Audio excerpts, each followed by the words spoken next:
What's going on, guys? Frank from Freeway City. So the big fight is finally here this Saturday. Munguia versus Canelo. What is your predictions?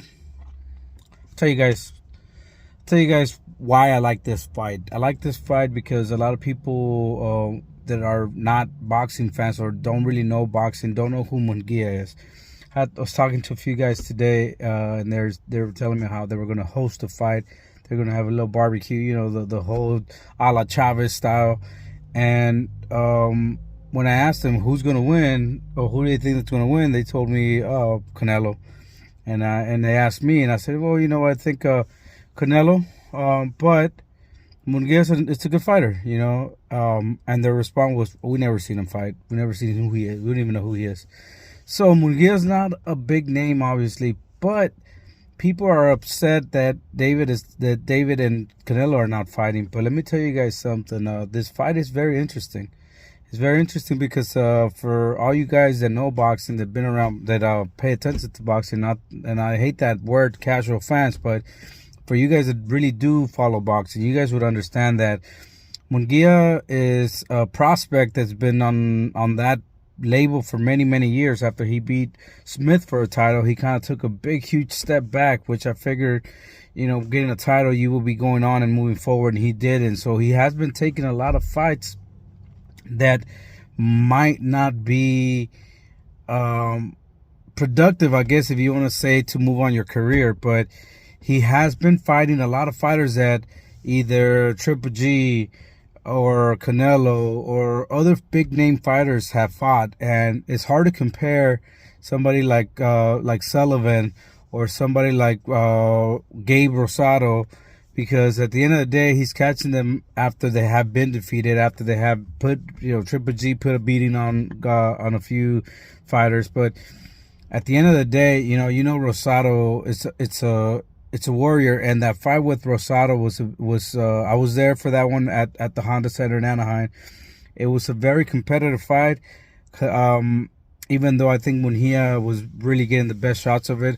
I think that Gabe hang in there in most of his fights, so it's not to discredit Gabe Rosado, but overall, Munguia hasn't really have, I guess what you can say, a big fight, big challenge, a big type of fight. I don't know if you guys really understand what I'm trying to say, but Canelo's been to so many battles, so many big fights, and Jaime, even though he has headlined many times. Matter of fact, I also went to the StubHub when he had a fight there, and he was the main guy. So, was he the main guy?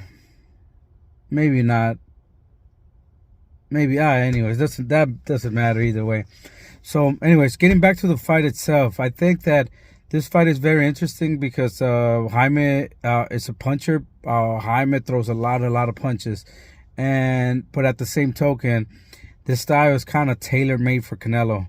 He needs somebody to come forward, be aggressive, and Canelo is going to counter. Right? I think that's what, for the most part, everybody that kind of follows boxing might consider it. But let me say something. Jaime's size is very noticeable when you put him next to Canelo. That's not saying much. Obviously, we had Canelo fighting way bigger fighters. But let me tell you guys, this is when it comes to play. When he fought Bivol, he didn't fight completely different than he normally fights compared to all the other fighters. He normally stays back, looking for that counter, lands that big counter, hurts the fighter, and then takes him out. The problem is when you have a big guy like that, and I always thought that would be a problem for Canelo. What happens if you don't hurt the other fighter? What happens if you don't take him out? Canelo has been known to be losing fights when he starts fighting boxers. You can debate who he lost to. You can debate if he really lost to Lara, whatever the case is. But overall, he does have a little hard time with the fight with the boxers. Canelo went away from being an active fighter to depending really on his counter, and at times not be so active. And I think that can play a role in the fight.